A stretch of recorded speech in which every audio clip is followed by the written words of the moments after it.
안녕하세요, 마당새입니다. 지난 회차에 창세기 1, 2, 3편으로 성경에 나와 있는 평평한 세상의 증거들, 창조 세상을 알아봤는데요. 이 시리즈는 요한계시록까지 가야 왜 창조 세상이 이렇게 만들어졌나 알 수가 있습니다. 오늘은 출애굽기, 민수기, 신명기까지 세 권의 성경 속에서 평평한 세상의 증거를 나누려고 합니다. 레위기에서는 찾지 못했기 때문에 레위기는 넘어가도록 하겠습니다. 혹 제가 못 찾거나 빠뜨린 것이 있을 수 있지만 여러분들 눈으로 직접 읽으면서 찾아보시는 것도 좋은 것 같습니다. 출애굽기부터 출발하겠습니다.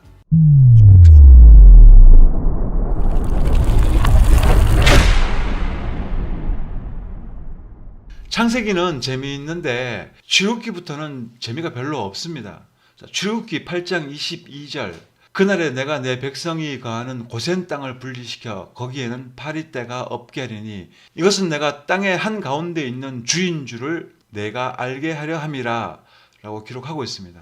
킹제임스 성경에는 땅이 여호와 하나님의 것이라는 내용이고, 개역 성경에는 이적을 행한 분이 하나님이라는 뜻으로 이해가 됩니다. 킹제임스 성경에 땅도 하나님의 것이고 이적도 하나님이 행했다는 것을 알 수 있는데, 개역 성경에서는 그 의미가 대폭 줄어들어서 단순히 이적 행한 분이 하나님이다 라고 이해할 수밖에 없습니다. 자, 그리고 땅의 한 가운데라는 표현은 둥근 지구에 맞지를 않습니다. 둥근 지구에서 땅의 한 가운데가 어디입니까? 둥근 공에서 한 가운데가 어디일까요? 땅 속을 말하는 걸까요? 아니잖아요. 오롯이 평면 세상에서만 땅의 한가운데라는 표현이 맞습니다. 북극의 정중앙, 땅의 한가운데, 완벽하죠. 자, 이렇게 땅의 한가운데라는 표현은 평평한 세상에서 맞고 둥근 지구에서는 맞지 않습니다. 자, 다음으로 넘어가겠습니다. 출애굽기 10장 22절, 모세가 하늘을 향하여 자기 손을 내밀매 짙은 어둠이 사흘 동안 이집트 온 땅에 있으므로, 자, 이렇게 표현하는데, 이집트는 엄청나게 큰 땅입니다. 당시 미국 같은 강대국이었던 이집트가 작은 나라는 아니었겠죠. 자, 그런데 이집트 온 땅이 캄캄해졌습니다. 그것도 3일 동안 온 땅에 구름이 덮여서 캄캄해질 수는 없는 겁니다. 오죽 캄캄했으면은 바로 앞까지 안 보여서 사람들이 더듬었다라고 말을 하고 있는데요. 자, 그런데 바로 옆에 있는 히브리 사람들이 사는 곳에는 밝았습니다. 이것이 어떻게 가능할 수 있을까요? 태양이 빛을 보내는 거라면 있을 수 없는 현상입니다. 자, 이 구절의 원리, 이 구절의 이치를 따져봤는데 창세기 1장에서 답이 나오고 있습니다. 창세기 1장 4절, 창세기 1장 18절에 봤더니 어둠에서 빛을 나누시고 밤에서 낮을 나뉘시고 라고 이렇게 기록을 하고 있어요. 이것이 무슨 말이냐면 빛과 어둠은 원래 하나입니다. 어둠은 아무런 활동을 하지 않고 있는 대기, 공기 그 자체이고요. 그 대기 중에 있는 공기에서 자체 발광하는 발광체들이 있는데, 이 발광체들이 태양의 자기장을 받으면 밝게 빛이 납니다. 아르곤 성분 같은 것들인데요. 이 아르곤 성분들이 이집트 지역에서 하나님의 명령으로 제 기능을 발휘하지 않고 죽어 있었거나, 아니면 이집트 온 지역에서 아르곤 같은 발광하는 성분들이 다 사라져버린 거예요. 태양이 아무리 강력한 자기장을 보낸다고 할지라도 반응하는 물질이 없기 때문에 캄캄한 어둠이 있을 수밖에 없다는 겁니다. 여기서 주목해야 될 것은 이집트 온 땅이 3일 동안 캄캄했다, 빛이 없었다라는 말인데요. 빛만 없었고 그 지역이 추워서 얼었다 이런 내용은 없습니다. 이건 무엇을 말하냐면 빛은 없었지만 따뜻함은 있었다라는 말로 우리가 이해할 수가 있는 겁니다. 그래서 빛과 열은 별개의 존재다라는 것을 우리는 이 구절을 통해서 유추할 수가 있는 것입니다. 태양이 보내는 자기장이 아르곤 같은 성분을 진동시켜가지고 빛을 발산할 수도 있고요. 또 태양이 보내는 자기장이 산소와 결합해가지고 밀도 폭발을 일으키고 열을 발생시킬 수가 있는데, 애굽에 임한 3일 동안의 흑암은 아르곤만 자극하지 않았고 나머지 태양의 역할은 충실히 했던 것으로 저는 이해를 하고 있습니다. 이 밀도 폭발 개념은 제가 다른 영상에서 자주 설명드렸기 때문에 여기서 넘어가도록 하겠습니다. 자, 다음으로 넘어가서, 자, 이제 출애굽기는 끝났고요. 이제 민수기로 넘어와서 민수기 16장 32절에 오늘의 하이라이트, 지옥이 나옵니다. 땅이 자기 입을 벌려 그들과 그들의 집과 고라에게 속한 모든 사람과 그들의 모든 물건을 삼키매라고 기록을 하고 있는데요. 이 다음 구절이 중요합니다. 개역 성경에 봤더니 16장 33절에 그들과 그의 모든 재물이 산채로 스올에 빠지며 땅이 그 위를 덮으니 라고 기록을 하고 있어요. 개역 성경에 봤더니 이 반역자들이 살아있는 상태에서 지옥으로 떨어졌다라고 기록을 하고 있고요. 원어 성경을 봤더니 원어 성경에서도 산채로 스올에 내려갔다라고 기록을 하고 있습니다. 그런데 킹제임스 성경에는 번역이 잘못되어서 스올이라는 단어가 빠져 있어요. 하지만 원어 성경에는 스올이라는 단어가 있습니다. 그래서 16장 33절에 의해서 보면은 지옥은 우리가 살고 있는 땅속 깊숙한 곳에 지옥이 있다는 것을 우리는 알 수가 있는 겁니다. 자, 모세를 대항해서 일어섰던 반역자 고라와 그 집안 사람들, 심지어 그 물건들까지 하나님이 땅을 갈랐고 그들이 그대로 지옥으로 떨어져 버린 무서운 사건인데요. 지옥은 우리가 살고 있는 땅속 깊숙한 곳에 존재를 하고 있습니다. 지옥의 불이 얼마나 맹렬한지 우리는 용암을 통해서 알 수가 있는데 흙이 녹아버리는 거죠. 우리는 세계 곳곳에서 용암이 흘러내리거나 화산 폭발로 흘러내리는 용암을 영상을 통해서 본 적이 있을 겁니다. 이건 하나님의 경고예요. 지옥이 존재하고 있고 우리가 살고 있는 땅 속에 지옥이 있다라는 경고로 우리는 용암을 관찰할 수가 있는 겁니다. 그런데 과학은 지구가 둥글다고 하고 지구 속에는 아무것도 없고 오로지 내핵, 외핵, 멘틀이 존재하고 있다고, 그것들이 회전까지 하고 있다고, 물리 법칙에 전혀 맞지도 않는데 개구라를 치고 있는 겁니다. 땅 속에 뭐가 있는지 지들이 어떻게 알아요? 현대 과학은 땅 속에 무엇이 있는지 그 내용물을 알아낼 수가 없습니다. 땅 속으로 12km까지 파고 내려간 쇠파이프 구멍이 현재까지 나와 있는 기네스 기록이에요. 고작 땅 속으로 12km밖에 파지 못했고 땅 속을 탐지하는 것도 불가능합니다. 그런데 어떻게 수천 킬로 속에 있는 땅 속의 내용물을 우리가 알 수 있을까요? 과학은 거짓말장애입니다. 그리고 둥근 지구의 개구라에서 내핵, 외핵 이런 것들은 평평한 세상과 땅 속에 있는 지옥을 숨기기 위한 트릭입니다. 세상은 평평하고 우리가 살고 있는 땅 속에 지옥이 있고 우리가 살고 있는 하늘 위에 거대한 돔이 있고 그 위에 물층이 있고 그 위에 천국이 존재하고 있습니다. 다른 차원, 다른 영계 뭐 이런 거 없습니다. 세상 안에 사탄도 활동하고 있고 천사들도 활동하고 있고 그 위에 창조주 하나님이 멀지 않은 아주 가까운 하늘 위에서 우리를 감찰하고 계신 겁니다. 성경은 다른 차원이 아닌 우리가 사는 이 세상 땅 아래에 지옥이 존재하고 있다고 명명백백하게 말씀을 하고 있는 겁니다. 교회 다니시는 분들 다른 차원 없어요. 과학에 속지 말고 정신을 차려야 됩니다. 그리고 반역자 일당들이 산채로 지옥으로 내려간 이 사건 바로 다음에 그 반역자 편에 서서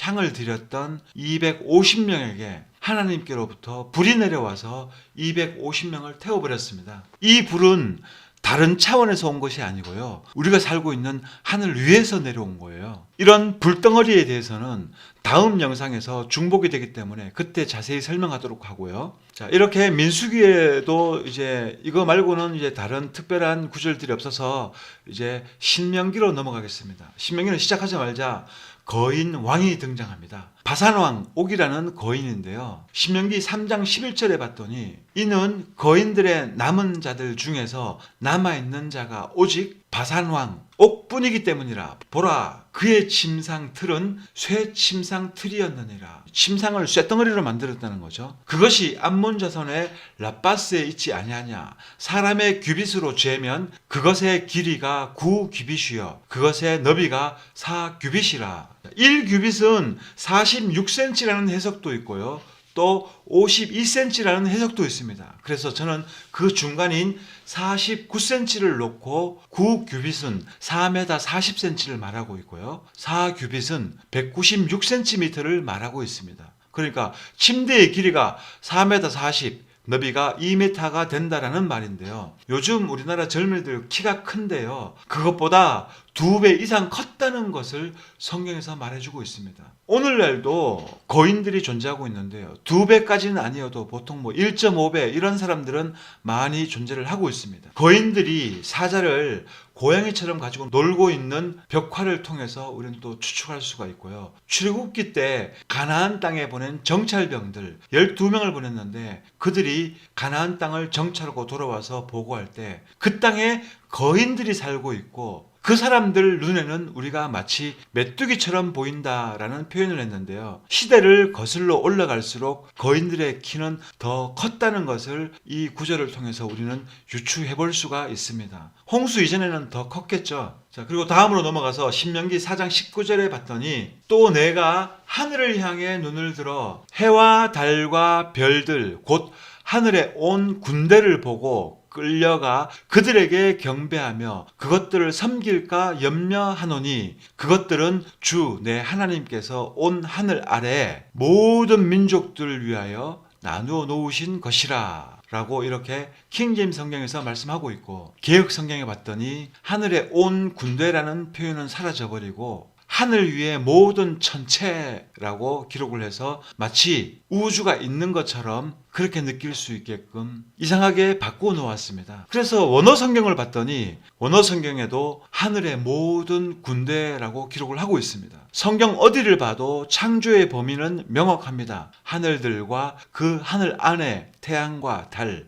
그리고 별들 땅과 바다뿐입니다. 여러분은 과학을 믿으시나요? 성경을 믿으시나요? 성경은 어디에도 우주가 없습니다. 하나님의 관심은 창조 범위 안에 있는 이 땅에 있어요. 쓸데없이 무한한 미지의 막연한 우주 공간을 하나님이 만드실 이유가 없는 겁니다. 성경에는 우주가 없고 오로지 하늘들과 그 하늘 안에 해와 달, 별, 땅, 바다, 지옥 그리고 이 모든 것을 둘러싸고 있는 엄청난 물뿐입니다. 자, 그리고 다음 구절로 넘어가겠습니다. 신명기 4장 32절에 봤더니 이제 내가 있기 전의 날들 곧 하나님께서 사람을 땅 위에 창조하신 날부터 지금까지 모든 지나간 날들에게 물어보라. 하늘 이 끝에서 저 끝까지 물어보라. 이런 큰 일이 어디 있느냐? 이런 일을 들은 적이 있었느냐? 좀 심오한 말씀인데요. 여기서 하늘 이 끝, 하늘 저 끝이 나옵니다. 둥근 지구에서 역시나 하늘의 이 끝은 어디고 하늘의 저 끝은 어디입니까? 둥근데 하늘의 끝이 존재할 수 있겠습니까? 둥근 지구에서는 하늘 이 끝과 하늘 저 끝은 절대로 존재할 수 없는 구조입니다. 이 구절 역시 분명하게 하늘 이 끝, 저 끝, 평평한 세상 구조에서만 가능한 말씀이었습니다. 평평한 세상에서만 하늘 이 끝, 저 끝이 확실하게 구분되어 존재하고 둥근 지구에서는 신명기 4장 32절의 말씀은 헛소리에 불과합니다. 과학은 성경과 정반대로 항상 말을 하고 있어요. 그래서 과학에 속으면 안 됩니다. 다음 구절로 넘어가세요. 자, 이 구절은 중요한 교훈적 말씀인데요. 신명기 11장 14절에 봤더니 내가 너희 땅에 비, 곧 이른 비와 늦은 비를 제때에 주리니 내가 내 곡식과 포도즙과 기름을 거둘 것이요. 자, 이 말씀은 두 가지로 해석할 수가 있습니다. 말씀 그대로 이른 비와 늦은 비로 추수 때 풍년을 만들어 주겠다라는 말씀으로도 해석할 수가 있고 또 오늘날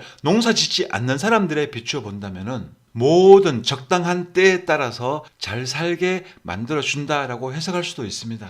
자, 그런데 하나님을 사랑하고 혼을 다해서 하나님만 섬기면 이른 비와 늦은 비의 축복을 따라서 골고루 내려주시는 풍년이 있겠지만 요즘 토양 막 다 오염되어 있잖아요. 농사 지을 땅도 척박해지고 캠트레일, 기후 조작, 별별 짓거리들을 사탄의 하수인들이 하고 있기 때문에 비가 와야 될 때 비가 오지 않고 또는 조금 와야 되는데 폭우가 쏟아져 버리고 온갖 재앙들이 다가오고 있습니다. 자, 이런 것들은 무엇이냐면 바로 신명기에서 말씀하시는 저주입니다. 신명기는 요약하면 간단해요. 여호와 하나님을 섬기면 1000대까지 걸쳐서 복을 받고 그 뒤에 영생을 하는데 만약 배신하고 우상을 섬긴다면 3대까지 저주를 받고 그 결국에 지옥에 간다라는 것이 신명기 말씀입니다. 자, 요즘 배도한 교회들에도 해당되는 말씀인데요. 우리나라 교회들 내년 6월 달에 세계 종교 통합이 있다고 합니다. 기독교도 다 참여를 해가지고 모든 교단이 서로 얽혀 있는데요. 아무리 행실이 좋고 전도를 많이 하고 성경대로 살아도 WCC, WEA, NCCK 같은 이런 배도한 교단에 속하게 된다면 그 속한 교회는 심판을 받게 됩니다. 차라리 행실이 조금 떨어지고 전도도 덜하고 너덜너덜하게 살아도 오직 하나님만 섬기는 백성은 하나님이 기억하고 살려주셔도 제1계명 나 외에 다른 신을 섬기지 말라는 이 제1계명을 위배하는 배도한 교단, 배도한 교회 절대로 살아남을 수 없습니다. 그런 교단, 그런 교회는 속히 떠나서 그런 교단에 속하지 않은 독립교회, 좀 취향에 맞지 않고 좀 부족하고 내 마음에 좀 안 들어도 오로지 하나님만 섬기겠다고 홀로 투쟁하고 실천하는 교회를 찾아야 되는 겁니다. 대형 교단에 속해 있으면서 우리 교회는 하나님만 섬기는데 무슨 문제냐 이렇게 착각 속에 빠지는 사람들 많은데요. 그런 사람들, 그런 교단과 함께 멸망할 수밖에 없습니다. 어떤 목사님이 하나님밖에 없다, 하나님만 구원이다 라고 말하지 하나님 외에 구원이 있다고 말하고 있습니까? 다 똑같이 말하고 있어요. 하지만 그 본질에 들어가 보면 종교통합이란 자체가 서로 더불어 살자 이런 개념이 아니라 하나님 말고 다른 신을 두는 행위가 되는 겁니다. 그래서 WCC에 가입되어 있다면 심각하게 이 문제를 깊게 생각을 해보고 우리 목사님 설교가 종교통합에 반대한다 라고 해도 그 교단에 속해 있다 하면 겉과 속이 틀린 목사입니다. 그런 교회에서는 속히 떠나야 되는 거예요. 그런 교단과 함께 멸망할까 두려워하고 떨면서 성경 앞에서 현명한 선택을 하시길 바랍니다. 그리고 요즘 기후조작이나 폭우, 이른 비, 늦은 비가 없는 것은 그건 다 하나님이 허락했기 때문에 그런 일들이 발생을 하고 있는 겁니다. 그 이유는 사람이 범죄했기 때문에 이 저주를 사탄이 앞장서가지고 기후조작이나 캠트레이를 통해가지고 하늘이 노시되게 만들고 숨쉬기 힘들게 만들고 오염시켜버리고 이런 모든 것들이 하나님이 허락했기 때문에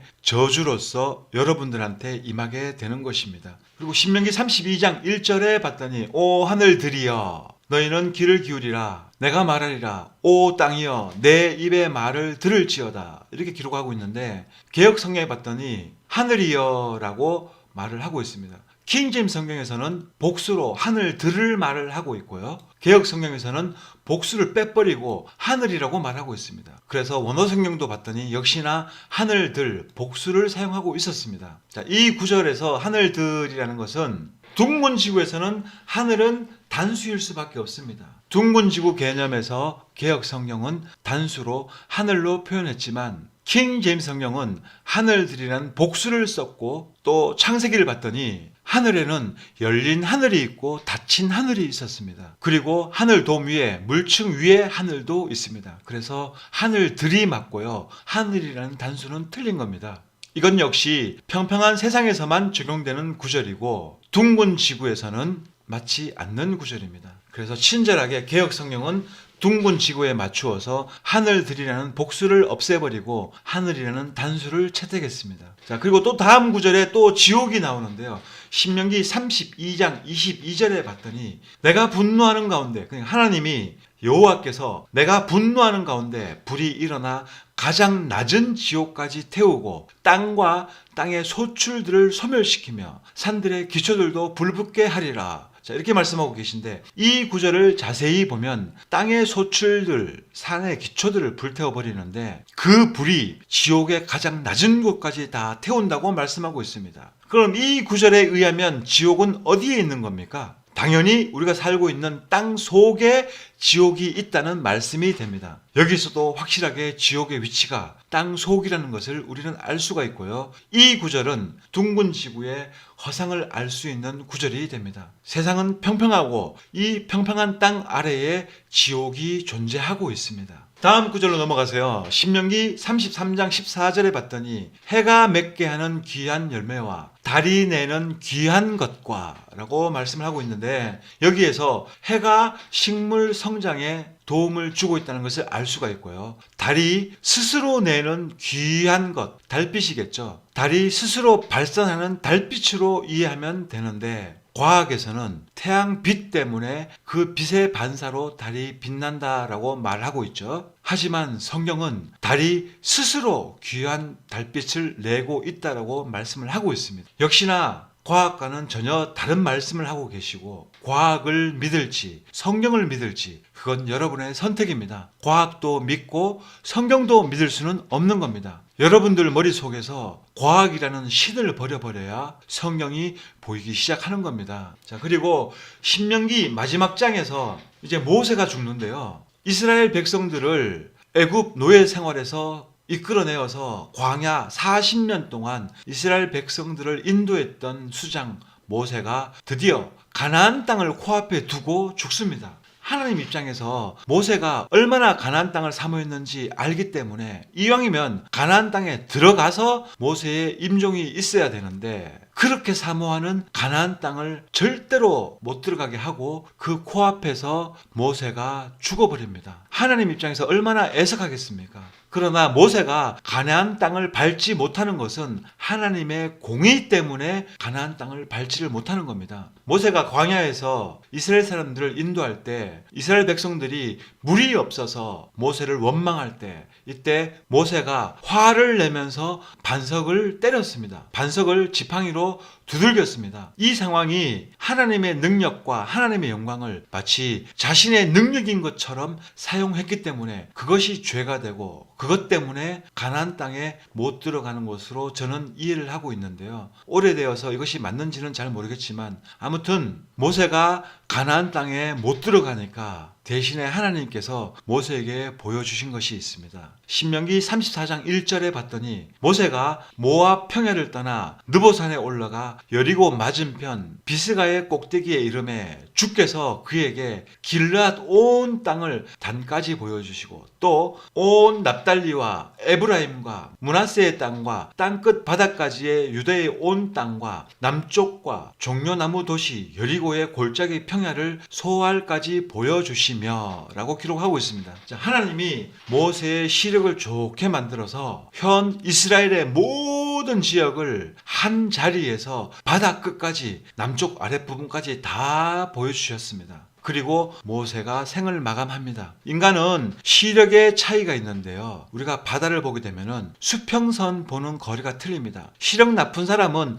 1, 2km밖에 못 보고요. 좋은 사람은 5km도 보고 더 좋은 사람은 10km도 본다고 합니다. 에스키모인들은 우리 시력보다도 10배 이상 멀리 본다고 합니다. 그런데 하나님께서 모세의 시력을 죽기 전에 좋게 만들어 가지고 모세가 이스라엘의 온 땅을 볼 수 있게끔 해준 다음에 모세가 죽었습니다. 자, 이것은 둥근 지구에서는 있을 수 없는 일입니다. 아무리 시력이 좋고 아무리 망원경의 능력이 뛰어나다고 해도 지구에 곡률이 있다면 이스라엘의 온 땅을 절대로 볼 수가 없습니다. 이스라엘의 온 땅을 보려면 높은 곳에 올라가 가지고 시력이 정말 좋으면 온 땅을 볼 수가 있는 겁니다. 하지만 이 구절은 신명기 34장 1절부터 34장 3절까지의 구절은 평평한 세상에서 가능한 구절이고요. 둥근 지구에서는 지구 굴곡 때문에 절대로 볼 수가 없는 구절입니다. 자, 이렇게 출애굽기부터 민수기, 신명기까지 평평한 세상의 구절들을 찾아봤고, 레위기에서는 레위 지파에 관한 말씀이기 때문에 평평한 구절을 저는 찾지를 못했습니다. 자, 다음 시간에는 여호수아부터 찾도록 하고요. 오늘 찾아본 구절들을 비추어 볼 때 과학은 철저하게 반성경적입니다. 너무 당연한 거죠. 사탄이 창세로부터 지금까지 온 천하를 두루돌면서 사람들을 속였는데요. 둥근 지구라고 속여놨기 때문에 그 외에 부수적인 거짓말들은 너무 쉽게 허무맹랑한 거짓 우주와 또 관련된 둥근 지구와 우주과 이런 허구들을 가르칠 수 있었던 것이고, 여러분들은 그 거짓말 속에서 세뇌되어서 점점점 과학이라는 신을 섬기게 되었고, 그 결과로 신은 없다, 성경은 가짜다, 내 주목을 믿던 아니면 과학을 믿던 하나님만 못 믿게 되는 겁니다. 이런 의도로 사탄이 작업해 놓은 세상, 정신 차리고 깨어 있으면 안 속을 텐데, 정신 차리고 깨어 있으려면, 안 속으려면 먼저 둥근 지구의 허상을 깨달아야 됩니다. 둥근 지구의 허상에서, 둥근 지구의 세뇌에서 빨리 깨어나시길 바라면서 오늘 영상은 마치겠습니다. 시청해 주셔서 감사드립니다.